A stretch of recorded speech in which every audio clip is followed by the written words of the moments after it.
Assalamualaikum warahmatullahi wabarakatuh.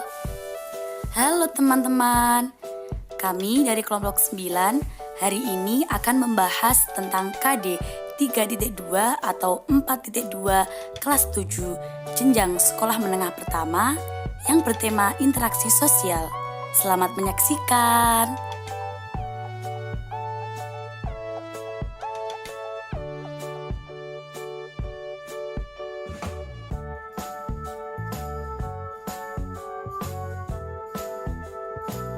Adapun pengertian interaksi sosial adalah hubungan timbal balik dalam masyarakat yang tercipta karena adanya komunikasi antara satu pihak dengan pihak lainnya melalui sebuah tindakan tertentu. Tindakan yang dimaksud di sini yakni semua tindakan yang sesuai dengan nilai dan norma yang berlaku dalam masyarakat. Interaksi sosial antara individu dengan individu merupakan wujud interaksi sosial antara individu dengan individu yang sedang bertemu kemudian berinteraksi dalam bentuk menegur dan lain sebagainya. Seperti contoh, interaksi sosial yang dilakukan antara seorang pedagang dan seorang pembeli. Interaksi sosial antara individu dengan kelompok merupakan wujud interaksi sosial antara individu dengan kelompok. Contohnya, yakni seorang ustadz yang khutbah ketika sholat Idul Fitri dan Idul Adha. Selanjutnya, interaksi sosial antar kelompok dengan kelompok merupakan wujud dari interaksi sosial antar kelompok, yakni jumlah pelakunya lebih dari satu. Contohnya, pertandingan sepak bola antara kelompok yang berbeda.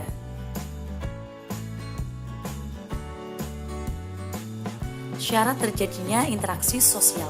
Adapun interaksi sosial dapat berlangsung jika memenuhi 3 syarat. Yang pertama, syarat kontak sosial merupakan hubungan antara satu pihak lain dan masing-masing saling bereaksi satu sama lain. Seperti contoh, percakapan antara orang satu dengan orang yang lain.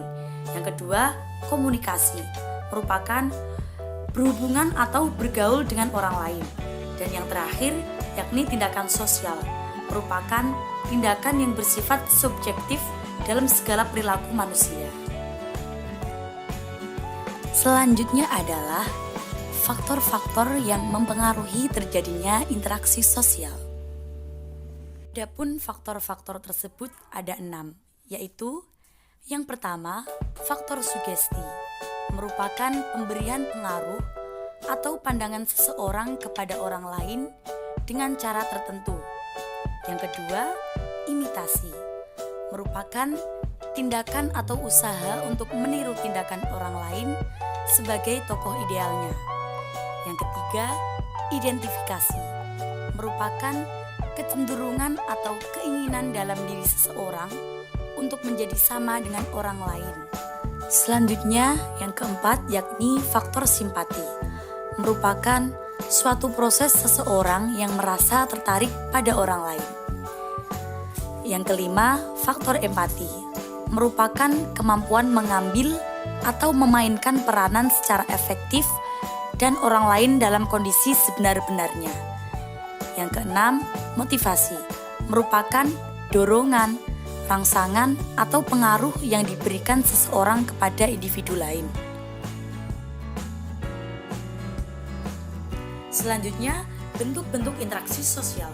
Interaksi sosial asosiatif, yakni interaksi yang mengarah pada satu kesatuan, kebersamaan, dan kerukunan. Adapun bentuk interaksi asosiatif adalah kerjasama, asimilasi, akomodasi, akulturasi, dan paternalisme. Selanjutnya, yakni interaksi sosial disosiatif. Interaksi sosial yang bersifat berlawanan dan terdiri sebagai berikut: persaingan, pertentangan, kontravensi, dan pertikaian.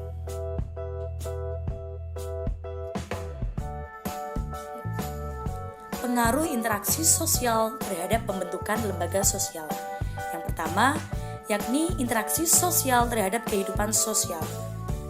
Interaksi yang dilakukan dengan adanya komunikasi antara manusia lain Maka, terciptalah proses sosial. Interaksi sosial merupakan kunci dari segala kehidupan. Ketika interaksi sosial, haruslah tercipta hubungan timbal balik antara kedua pihak.